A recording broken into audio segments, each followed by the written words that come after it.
প্ৰথম কথাটো তেওঁৰ ঘৰত কোনোবা এজন মানুহ ঢুকাইছে সো ইয়াত তুমি তেওঁক সময় দিব লাগিব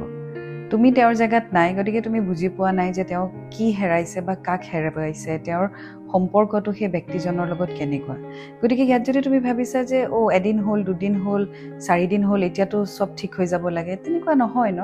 সো তুমি ইয়াত ইমান খৰধৰ কৰিলে এটাতো তোমাৰ ৰিলেশ্যনশ্বিপটো বেয়া হ'ব যেটো হৈছে বুলি তুমি লিখিছাই আৰু দ্বিতীয়তে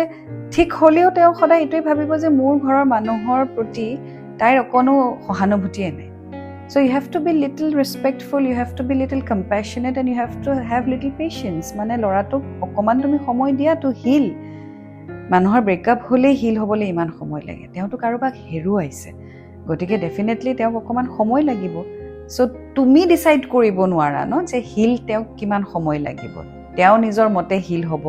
সেই হিল সোৱাত তেওঁ লাহেকৈ সময় উলিয়াই তোমাৰ লগত কথা পাতিব হয়তো তেওঁ তোমাৰ সৈতে এক্সপ্ৰেছো কৰিলে হয় কিন্তু এনেকৈ যদি তুমি তেওঁক কাজিয়া কৰি বেয়াকে কোৱা এণ্ড তুমি যদি বুজিবলৈ চেষ্টা নকৰা সিচুৱেশ্যনটো সো ডেফিনেটলি মানুহজন আঁতৰি যাব ন সো আই উড ৰিকুৱেষ্ট যে অলপ সময় লোৱা অকমান সময় দিয়া আৰু তাৰপিছত আকৌ এপ্ৰ'চ কৰিবলৈ চেষ্টা কৰা আৰু সৰি ক'বা যে তুমি ইমানখিনি হুলস্থুলৰ পৰিৱেশ এটা সৃষ্টি কৰি দিলা য'ত তেওঁৰ ঘৰত একেবাৰে সাইলেন্স হৈ গৈছে কোনোবা এজন হেৰুৱাইছে তেওঁ গতিকে ঘৰত পৰিৱেশটো একেবাৰে সাইলেন্ট আৰু তুমি ইমান কেওটিক সিচুৱেশ্যন এটা কৰিব বিচাৰিছা কাজিয়া কৰি পেলাই জাস্ট বিকজ